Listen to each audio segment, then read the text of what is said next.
on the Move. Of course, we come to you every single Saturday evening at 8 p.m. And it's always a pleasure to be here speaking with you, bringing you the facts. This evening, I'm joined by the leader of the Alliance to Change, Mr. Kemraj Ramjatan. And Good. tonight, as usual, he breaks it down in the most simplest terms so the smallest child can understand what is going on in the country, what the government of the day is doing, so that everybody have a full, clear understanding of all the policies that are being put in place. And also we bring as much as possible day-to-day matters that affect your life that does not relate to politics also, right? Mr. Ramjatan, welcome. How are you this evening? Thank you very much. We've been busy with some personal matters. Got some. Uh, was very late last night at the airport, and understand the flight was cancelled. The American Airways flight, airlines flight, and then you had so much to do to, make arrangements otherwise. So I slept most of the day today. But I'm glad that I'm here again with my Barbicians to talk on the Alliance on the Move and to get them understanding some of the issues of the day. We have quite a number of things we want to touch on. Juretta, I was hoping that a number of other members are going to be here, but it does seem that they're busy and they will come on next week, I understand. We have the COVID update. I would like you to do that. I don't have the actual statistics here.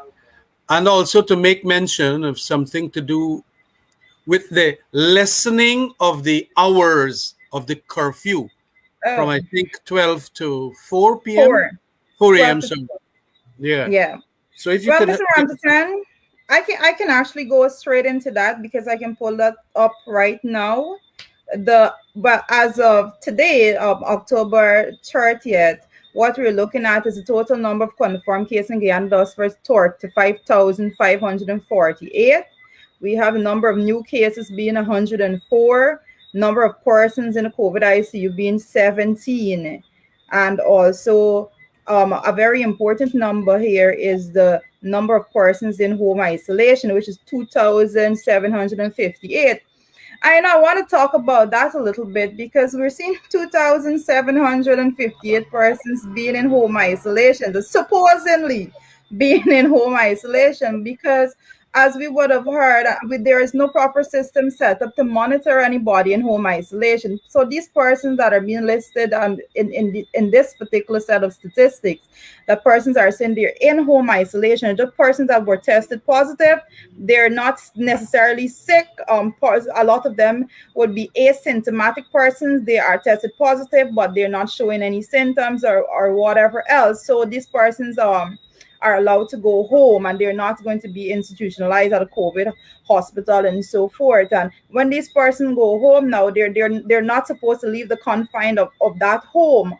However, in Guyana, the reports that we're getting is that the majority of persons are not really sticking to that restriction, and persons are going out and they're mixing and meddling, and it's very difficult to actually to conduct any contact tracing of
Good evening once again. I apologize. It appears that we had some technical challenges there for a moment, and we're back. So I do apologize once more. My colleague, Mr. Ramjatan, is going to be joining me again shortly. He's back right now, and Our I want apologies. That was obviously a blackout of some sort from our end. yes, But you were dealing with COVID updates and you were talking. Let's correct. get on with Well, it. before we had our technical challenges, which I'm sure was related to a blackout at our technical end, what we were talking about was the fact that persons in home isolation actually are not really isolating themselves at home.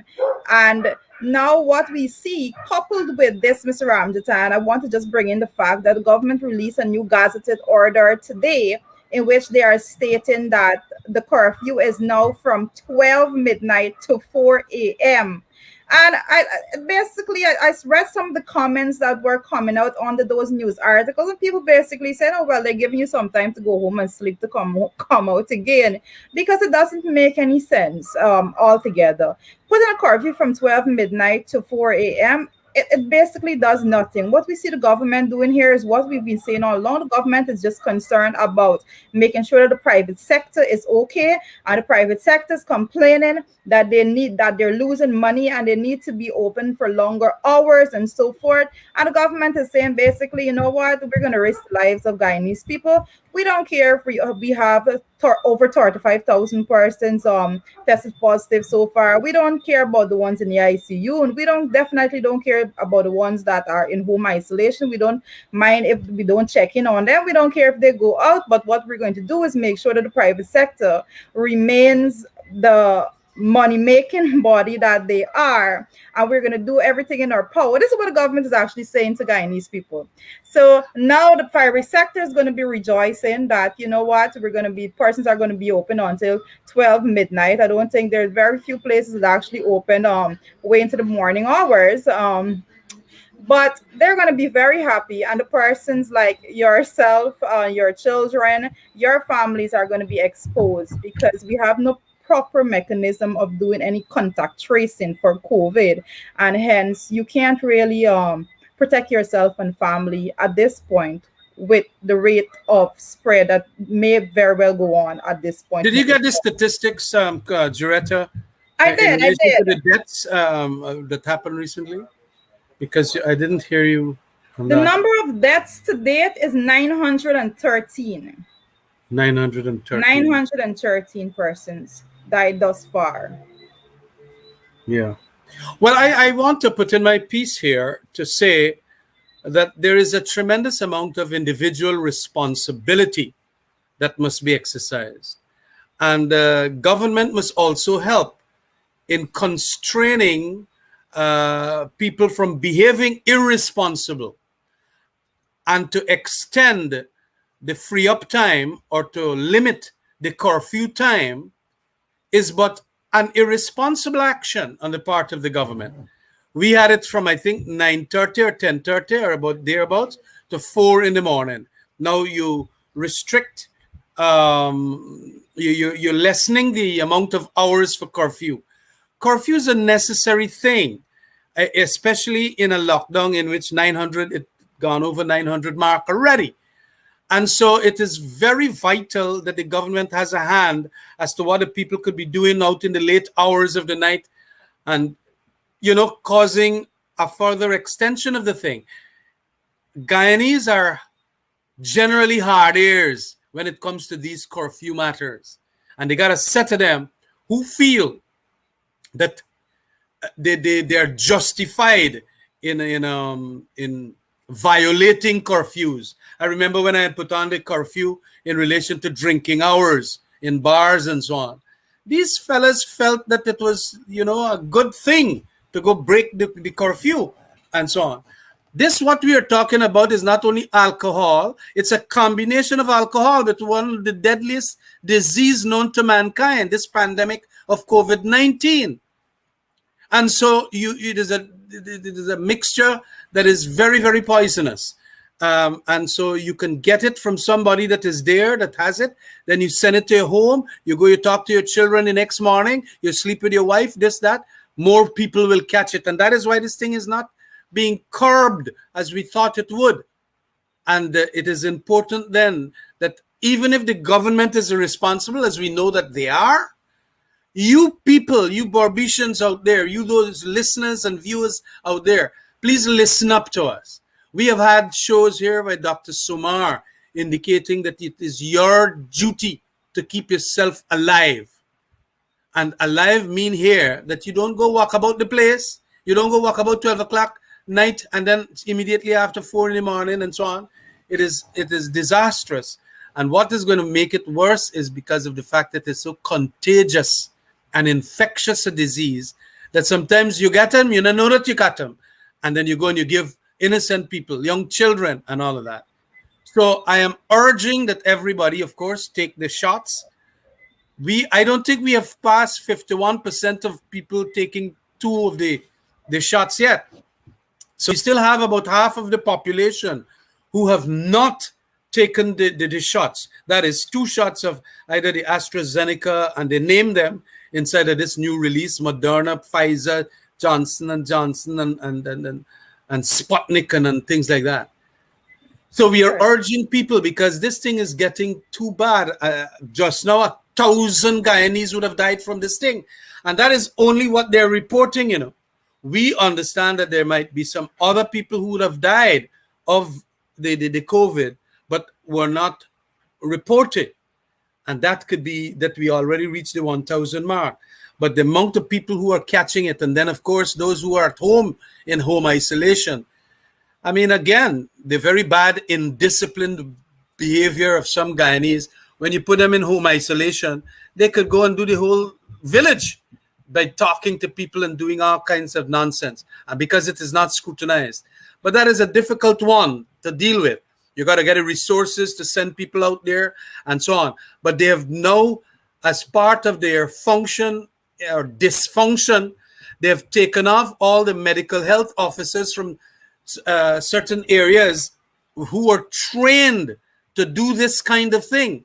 Remember, they knock off a whole set of the health workers, saying that they are not needed. These are the health workers that would have been utilized within the regions to ensure that there is scrutiny of those who are doing the isolation at home, keeping within the precincts and keeping within the regulations. So we have a very sad situation. It is going to continue. I have been reading some articles internationally in The Economist and the Foreign Affairs and so on, and they're saying that this COVID here is going to be with us for years to come. Correct. Because of the fact that it get new varieties, the fact that the poorer countries of the world have not as yet gotten the vaccines, and the richer countries are hoarding it and things like that. And then you got governments within third world countries like Guyana here who got and are very corrupt in their purchasing of this thing, like the one that got the Sheikh to bring in these things, and then they didn't bring it in time, the Sputnik and so on. So all of these matters, if they go unaddressed, will mean a continuation of the COVID-19 via different varieties, and the corruption and the maladministration of what is to be done in relation to bringing it and curbing it and getting a decline going. So I am glad that politicians, will understand our position on this matter. That is correct. And as such, I would like to urge persons that although the gazetted order it's going to take effect from Monday the 1st, that new curfew from 12 midnight to 4 a.m. However, I'm urging persons that let's be responsible, like Mr. Ramjan is saying. Let us take care of ourselves, our family, and the community at large, the country altogether, by not going out and not being in all of those cluster spaces and all of those things. Let's continue to take the necessary precautions, continue to sanitize and wear your mask and everything that is necessary. Mr. Ramjatan, moving forward, I want to mention something, and I actually want you to comment a bit on how you ended your first budget presentation in Parliament, in this Parliament. I want to speak about the fact that yesterday the Irfan Ali did a press conference, and in that press conference, he said that he's making commitments once more about have given retroactive salary Yeah. increases to public servants. And I want to remind the Guyanese people, everyone that is listening, that this is not the first time that we're hearing about this promise and this pledge to have the retroactive salary increase. However, it is yet to come into fruition. Now, Mr. Ramjatan, I remember specifically when you made your budget presentation, you ended by calling for a specific amount, a direct percentage. Could you talk about that a little bit? Yeah, well, in the budget speech, as far as I can recall, I did indicate that we must make a percentage increase kind of mandatory every year because we can afford it now. And for us to have a redistribution of wealth to those who are really punishing and suffering right now, they because of the cost of living going up, it was necessary to counter that inflationary effect of higher by having at least a minimum of 10%. Is that what I had indicated? I think it was 10%. I had wanted to go to 20, but I felt that that might be a little irresponsible in the context of knowing that we haven't as yet gotten so much monies from the oil and all of that. But we feel that at this stage, at 10% per annum is very vital to take care of our public servants and all other workers. And as a matter of fact, I was also making the call that we must ensure that the private sector workers also have that kind of increase, because a lot of people believe that this private sector is going to get us out of this jam session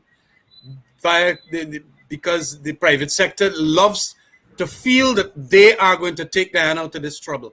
They're not going to take it out of this trouble.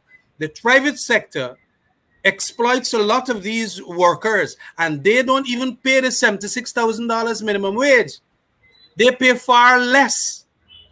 And that is why all the more private sector workers, people who are working for some businessmen, sales girl, the Rosal and New Amsterdam and all of them, I don't think they get $76,000 to take home and so on. They don't. They don't. They don't.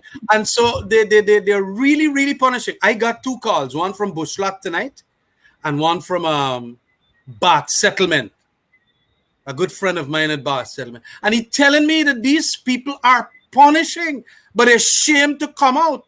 They don't know what to say about their own government. And so it is important that we apply that which we had spoken about since last year. 10% increase to public servants. You could even give other people, the sugar workers and so on, their increases too. They need it. However, they're doing all kinds of perverse incentives, selective incentives to people who already get their bonus, that is their severance payment. And they want to make them look good. They don't want them to come out in the streets and show their resentment, because the situation is getting very explosive there. A lot of PPP supporters are very vexed about the situation.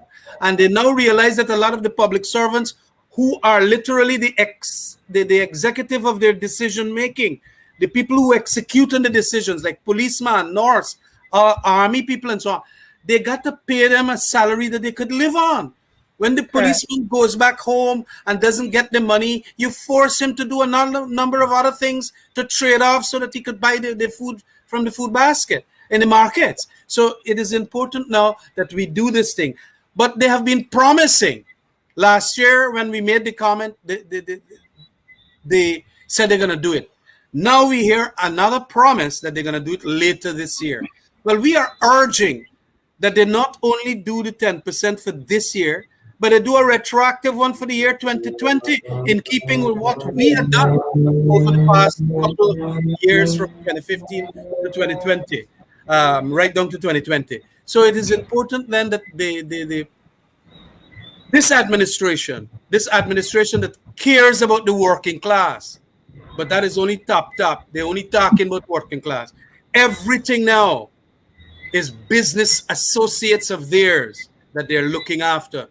all these business people and even businessmen coming in from other countries in the Caribbean, they're concerned more about them than the actual regulation of wages and salaries and working conditions and the safety and occupational hazards that they would normally work. To do away with all of those, they don't care. And that is what we are having. And so it is important then that the Barbicians understand that these promises must be implemented.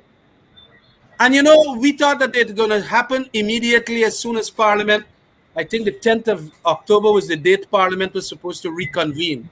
But I'm Yes. down in Dubai. And we see now that the parliamentary speaker and the clerk and so on are attending Dubai too, United Arab Emirates. Well, what is that supposed to mean? You got 2 months holiday, vacation almost from August sometime to October. Why you didn't take your holiday then? Now you gone and you take your holiday. So Parliament will not be convened for the next 3 weeks apparently into the parliamentary session that is supposed to commence on the 10th of October. These people really take their eyes and pass the opposition and the Guyanese people and all the controls and so on that they're doing to avoid scrutiny, like in the Public Accounts Committee, like in not doing an impact assessment on that Wales to shore, gas to shore at Wales, and that is why we have brought in what is called a motion that was filed there by David Patterson. So we're going to talk a little bit about that. But this kind of promising 50,000 jobs, 50,000 house lots, 50,000 this, they're not doing it. And right now, that even when they promise the retroactive thing and they implement it, it might not be in any way to catch up on the inflationary effect of cost of living going up so high. Even if you pay them the $10,000, how much will that be? It'd be about further 10,000 or 8,000, 9,000. You go market one day, the bhaji and the baigan and the bora, the money done. You go to the grocery, dal, rice, whatever, sugar and salt, the money done because all these prices have gone up. So what did you bargain for, Barbicians? That is correct. That's correct, Mr. Ramsey.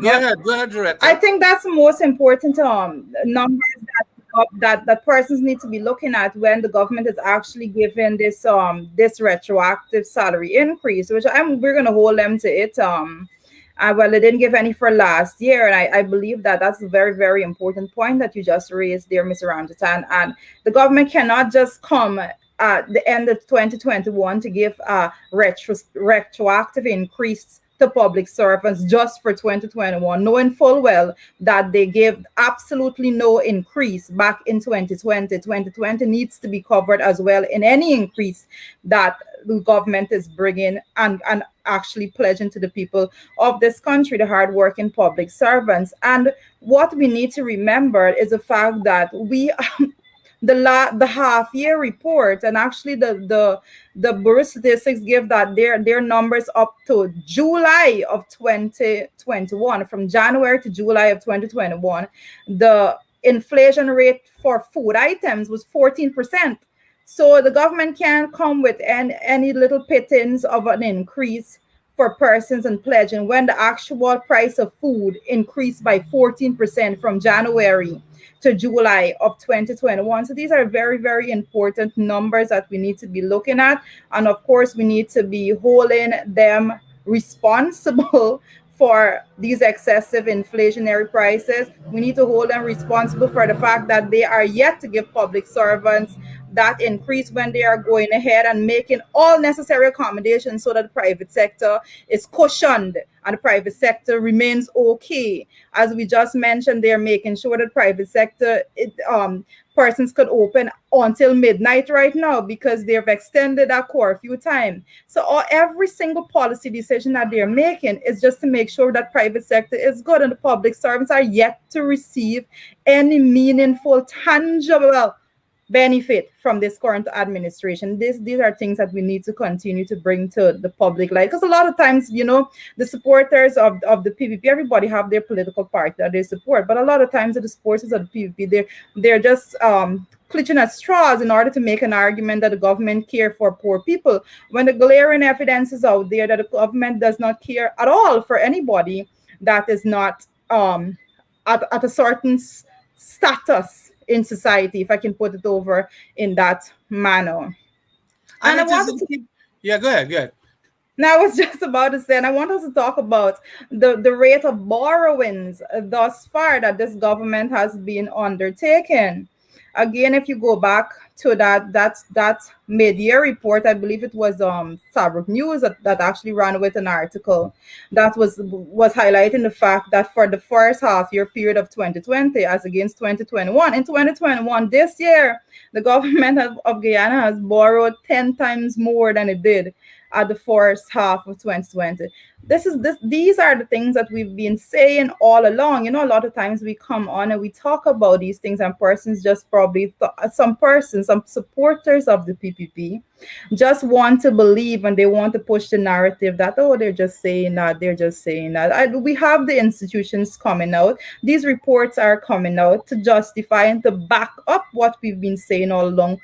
Mr. Ramjatan, you will be able to speak a little bit more on the fact that the PPP went into the National Assembly way back in 2020 when they just went into government. And one of the first things that they were interested in doing, one of the first things that they did rather, was to pass the increase actually of the internal and the external debt ceilings. Those are the motion that they brought to the floor. Those are the things that they were interested in off the bat. They did not waste time for that. They came in and they just put it on the agenda and they went ahead and we had a vigorous debate on this matter. I know you spoke on the matter extensively, and you spoke about the fact that Cheddi Jagan, and you knew that you came from the PPP, and Cheddi Jagan was not a man of that belief that you must be borrowing and borrowing and borrowing and just racking up debt, because at the end of the day, we are left to pay those debt. Our children will be left to pay some of them, and some of them are so extensive that our grandchildren will be left with those debt to bear. That is so true, Jaretta. And it is a lesson that I have always learned from the grand old master, Cheddi Jagan, who had a degree in economics, and a genuine one from an American university. So he knew his economics. Cheddi used to teach us, got a blackboard, and tell us about deficit financing.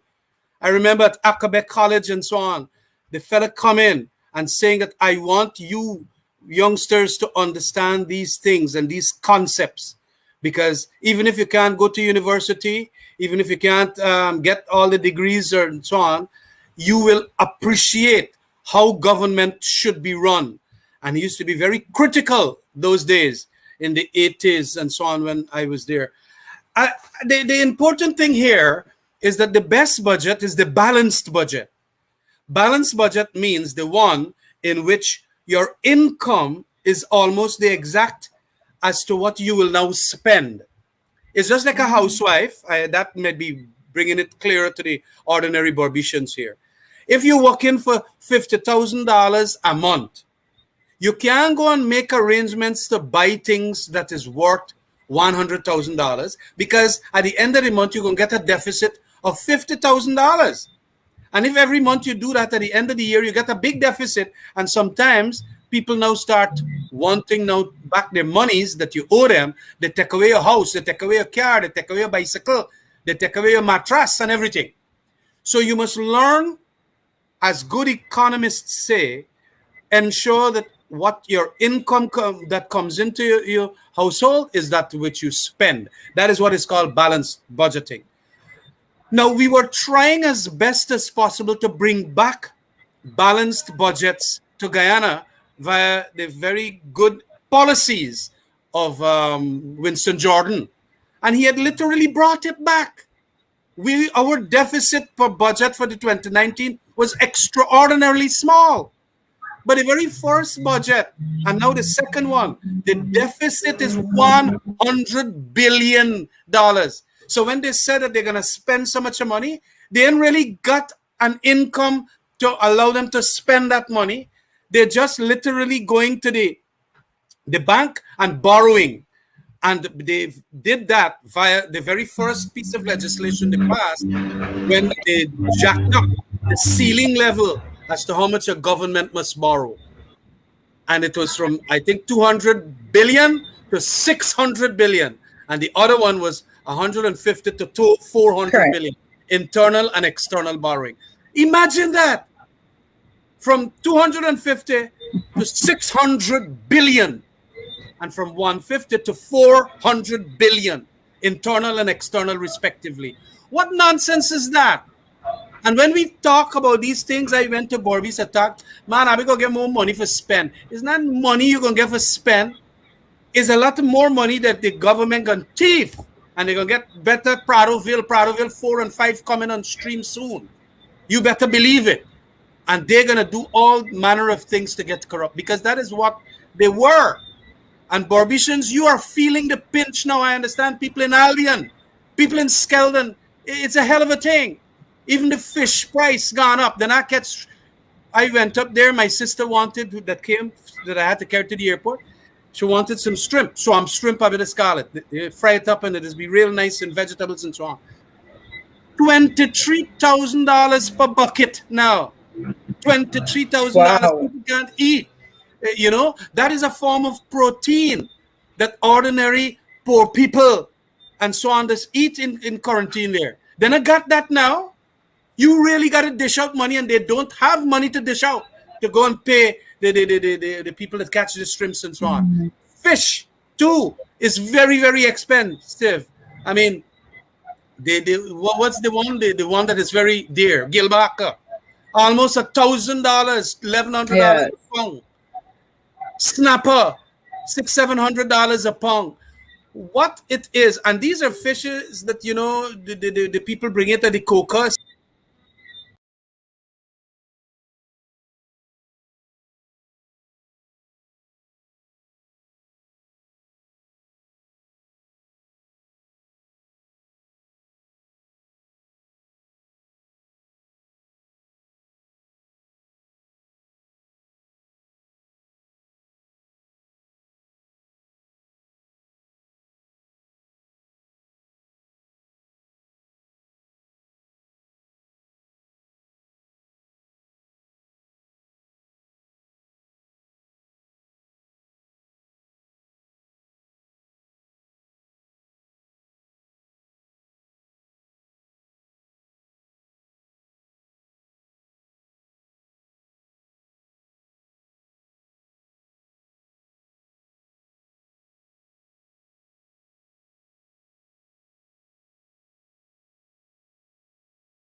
And I apologize once more. We're definitely not having such a good night.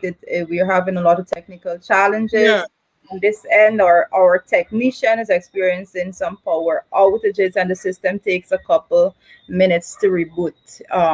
When you have the power outage and you switch between the generator and the actual system. So our apologies there once more. I know, Mr. Ramjasan, you're just having a very, very vigorous discourse on the fact that the prices of everything is going up. And one of the things that I want to mention at this point in time is the fact that we expected, as parliamentarians, we expected that the government was going to go in and have excessive borrowings. We expected that simply because some of the things that they did when they went in is they reduced the actual taxation on so many things. So they're actually collecting less revenue, and then they are spent, and then they came out with the biggest budget ever. So you're spending more, but you're receiving less. It doesn't make any sense whatsoever. So we knew right away that the government was going to rack up excessive borrowings. And if you were to have a summation of the actual deficit that they have thus far, is going to be in excess of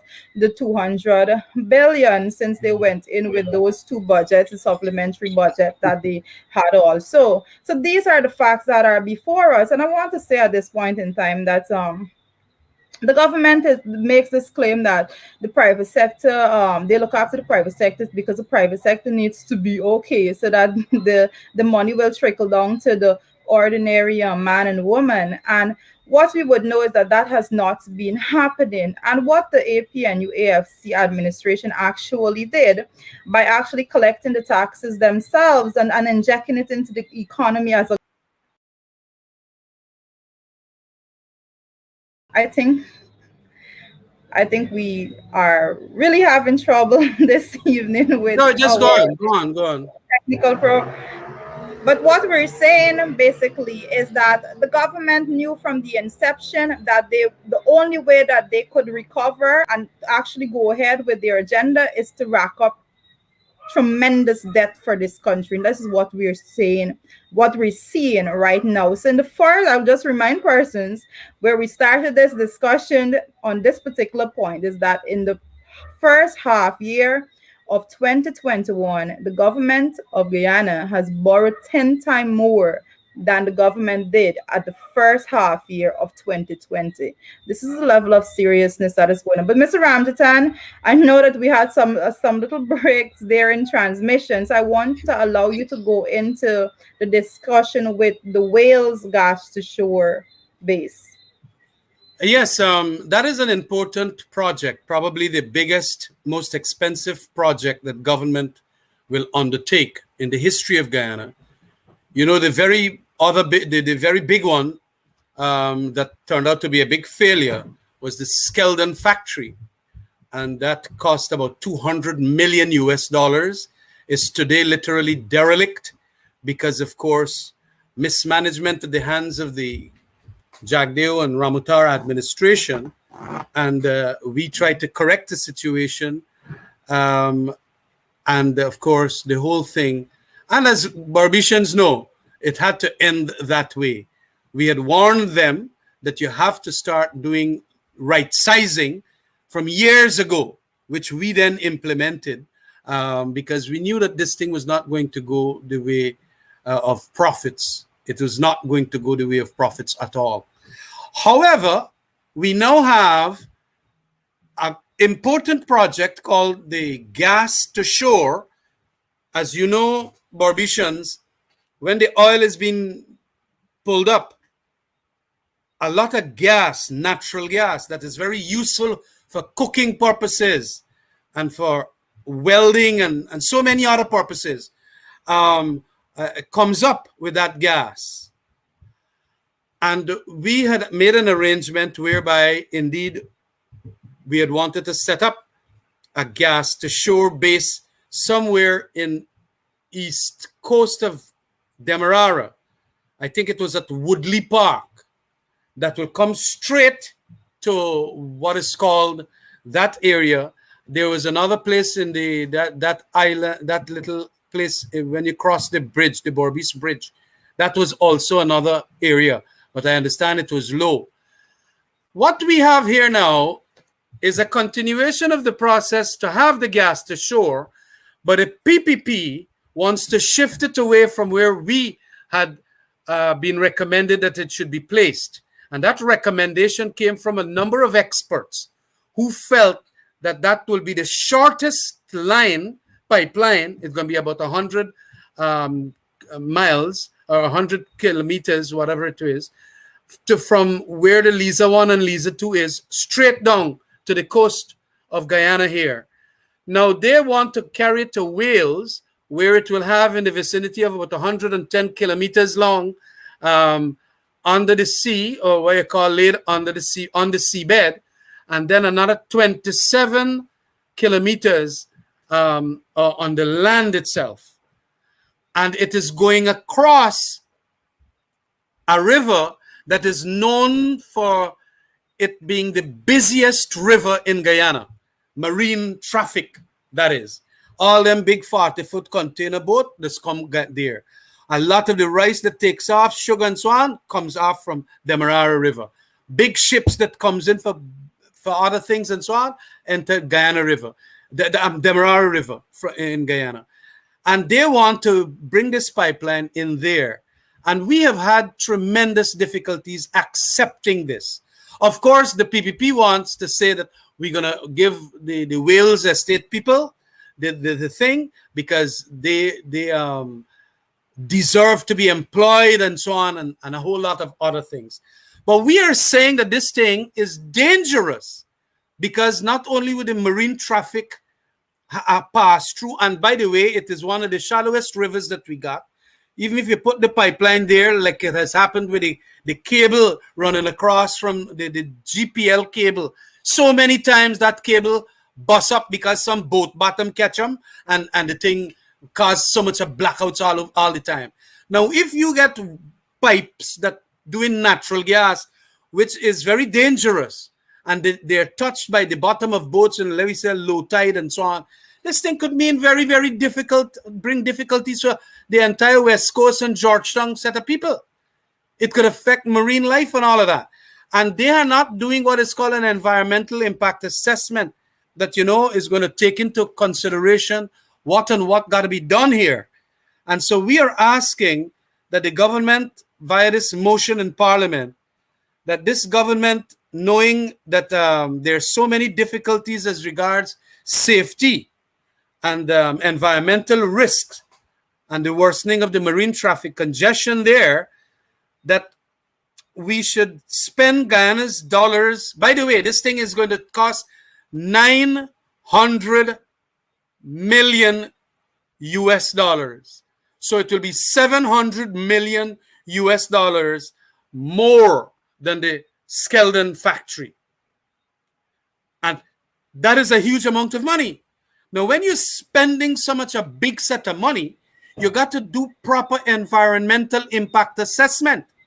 You got to assure also that the new dangers with marine traffic and in a low kind of an arrangement where so much boat and so on a pass, where the path of the pipeline will be laid, you got to ensure that you do comprehensive studies as to how deep on the seabed and so on these things must be placed. And that has not been done. So we are calling that an independent, internationally recognized set of consultants do the scope of studies, and they should investigate our geological and environmental and safety risks and so on in relation to this gas to shore project, and analyze the available technology that will be ensuring that there is tremendous integrity of these pipes. They got pipes and they got pipes. We want the highest quality of pipes so that when that gas will be running through for the 112 kilometers and the other 27 on land, you're not going to get any big explosion. Explosions have been known to occur and they've killed innocent people. And also an analysis of the economic, social, and environmental alternatives. We are even talking about alternatives that could create an energy mix rather than just have this big shore to base thing, gas to shore base thing. So it is in that context then, a lot more research will have to be put into it by us when we make our speeches. We thought that we are going to get this thing done within the first 3 weeks of Parliament, but them fellas going across to Dubai, so we got to wait on them. And I hope that they enjoy their holidays there. But all these things are important that we then get done if it's now going to be November month, so that to the extent then we want the Guyanese people to understand all the dangers, and then getting experts to tell us the scope of this danger, the extent of it, and then what we should do to ensure that when you're building this thing, now that you're building it at Wales, because the government got their own hard-isness about them. They want to build them a Wales. Well, all right, they're going to go and build it at Wales. But then as I mentioned, the other dangers and so on, all must be known and understood, so that when the people, the contractor or the developer, whosoever is now going to build it, they're going to make sure that it is not dangerous and we have another big explosion happening and things like that. So we are saying that it be put on hold until all these studies have been done by the experts. And in a big project like that, spending a couple million US dollars, $2-3 million US dollars, to do what is called a feasibility study, to do the environmental impact and all of that, is necessary. It is the modern day way of doing big projects like this. Sometimes the environmental impact assessment and the studies around that cost 10 million US dollars because you're spending 900. So you must know what you're doing. You must know the entire layout of that seabed. You must know the layout of the land. Whose land? You might have to pay people for the land and so on there. And because they pass some law to take away people land, where this shore-based gas line going to go. People going to bring litigation. I've warned already that litigation will obviously be brought at the appropriate time when they start want to lay people on people's land, when they get transport and lease, long lease and so on. So all of these things got to be sorted out. And we are asking then that Barbicians understand why we, and at an international level, we also sign on to international agreements like the Paris Agreement, that we will be in compliance with those arrangements. I do not feel that the lack of the environmental impact assessment here will be in tune with our Paris agreement and so on. So it is important then that we bring this to the attention of viewers and listeners out there who are watching us, that this is what we intend to bring. We hear a lot also, and I want to bring this attention to the attention of Barbicians, that since Exxon has been pumping up oil from the seabed, the fisheries production level, and it is in that half-year report too, that there is a 40% reduction of fishes in Guyana, catching of fishes. And the fishes here are in and around that area in which ExxonMobil, I understand, pours that contaminated water that comes out from the well. This is dangerous because, again, as the people are telling me that how the shrimp price gone up, the fish price gone up and so on, all of these things might have had an impact. And that is why we wanted that very big man there, Vince Adams, who know about all these environmental issues. Not any lagu-bagu gone there and feel that they could do the thing. These lagu-bagu cannot hold ExxonMobil accountable. We had a fantastically bright fella who used to do it to ExxonMobil whilst he was in the Barack Obama administration, Mr. Vince Adams. Now, when you cut the ground from such a very educated fella who knows about all these things, you literally telling Exxon to do what they want to do. And that is not the deal that we had wanted to arrange for. Yes, you bring up the oil, but we are going to ensure that we put solid environmental personnel, solid environmental institutions to ensure that when you're doing your madness affecting fisheries, now affecting the nutrition of Barbicians because they can't get a protein from the fish to make the curry fish and the whatever else, the fry fish and all of that, you are affecting Guyanese in another way now. Not only with the cost of living, but our nutrition level, which used to be you take your cast net, you go and you catch a fish, you take your seine, you go and you catch a fish. Now, even when you take your boat, you go out there, you're not catching nothing. 40% less. What nonsense is that? A lot of fishermen now are not making the income they used to. You ask the people, I went over Lenora and talked to some of them fellas, they got 16 small boat and so on. They said, boss, is about 80% less, not 40%. And this government don't want to do the studies. They only care for the big rich people going to Dubai on Bariat after Bariat. That is what they're doing. Because they care not for transparency, Mr. Ramzan. I think one of the most glaring thing about this administration thus far is that they do not believe that they have a responsibility to the Guyanese people to be transparent in the way in which they spend taxpayers' dollars. And a lot of times when we discuss things, especially now you're talking about the location of the gas to shore base, and it being put as Wales is one thing. Persons may ask, why is location actually so important? These things are extremely important. That's right. When we are talking about spending your money, and I just want to break it down a little bit further for the persons listening to us on social media, persons listening to us in Barbies right now. When the government is spending your money every single month, public servants and taxpayers, all Guyanese pay tax in some way or the other. When the government is spending your money, they have a responsibility to spend it in a proper manner. They have a responsibility to make sure that they get the most out of that.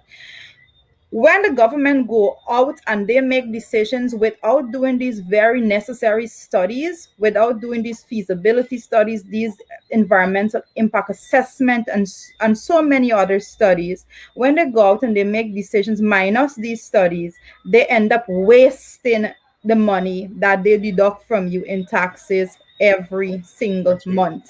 And this is what persons need to understand.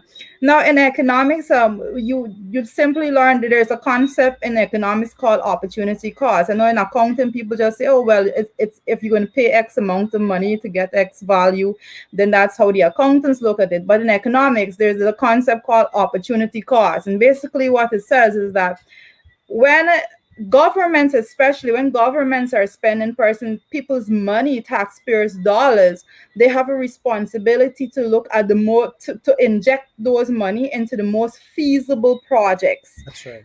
Therefore, when they are looking at where they should put the gas to shore base, they need to put it in an area that they will get the most out of it. So the opportunity cost is actually the next best alternative foregone. Like what else? What better could you have done with the taxpayers' money from this country's the resources that persons are being subjected to pay every single month? And it's very, very important that you, the Guyanese people, be concerned with how your monies are being spent.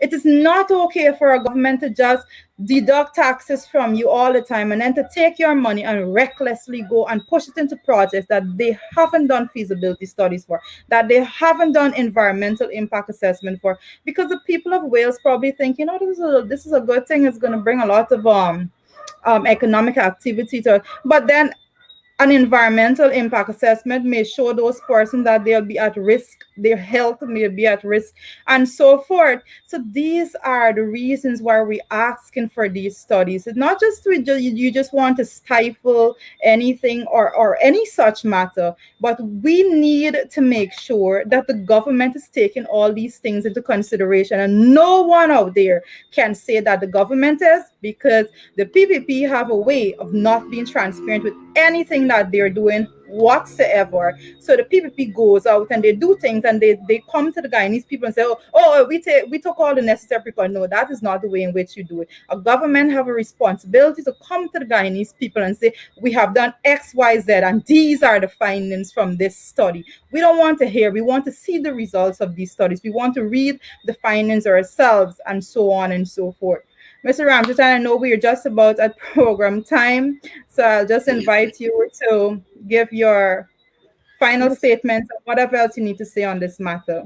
Well, I didn't want to leave the Barbicians without stating that although on the last occasion we talked about how the government has an obligation, because it was taxpayers' money they used to do the flood relief and the COVID relief, that they ought to make sure that they digitize all the names, addresses, and you can even put telephone number, whether it's cell or landline, as to who collected what sums of money.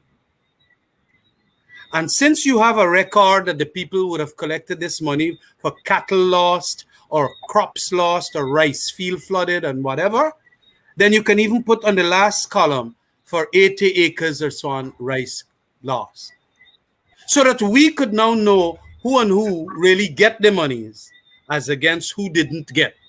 Because it was massive, massive corruption. I might be up at Bushlot tomorrow to talk to some farmers, and if not Bushlot, at Bat Settlement. And I wanted to be there for purposes of ensuring that I get some more facts as to what all of these things, how they turn out to be so rotten. But the government, because it paid out the monies, just like it does for old age pensioners, can have what is called this digitized. You get the couple clerks in Ministry of Social Protection, or not social protection, whatever is the relevant ministry, or agriculture that this come under, and that you dole out the relief fund, and you get the entire list done there, and you put it on the website. So I, Comrade Ramjatan, will know how much people of 47 get, who and who get, and how much they get. Make it transparent. That is transparency. That is what the World Bank and the IMF have been asking this country. That is what the IDB have been asking this country. And they are not doing it, Barbicians. You know why? It's because a pack of them thief one set of money. And those who are deserving and entitled couldn't get any. And this is what y'all vote for. We realize that when I started this AFC, I started it on an anti-corruption crusade. I didn't come out public in those years that I was a member of the PPP, but I used to go and talk to them two jagabats inside there. That same Donald Ramotar and the president then. And they didn't want to hear nothing. They literally wanted, that is the General Secretary and Barra Jagdeo, Donald and Barra. When you go and talk to these fellas say, you mad, that is not what is happening. And then when you go and you meet people in the group, that is why you had to come out publicly. And when you came out publicly and say that this is massive corruption, and you're seeing the thing with the Pradoville and all them big house and so on, them make, but very poor salaries. Their salaries was not $1 million like what it is today for senior ministers and so on. It was 150,000, 250,000 and so on. But they're going to make big house. Buy big house from the estate and so on, like in Lenora and so. These guys were doing all of this thing, in my view, because it was not very straight up. They were not very straight up. Lots of things were happening on the ground. And we know that it is the reason why that corruption crusade of especially the AFC caused them to lose a majority government in 2011 and then lose when we combined with the APNU in 2015. You know, you thought that the PPP gonna learn. Gosh, them fella come back with the same setup. Shake backs, they're back at GWI. This one, they're back down there. One set of things happening all over the place, people questioning it.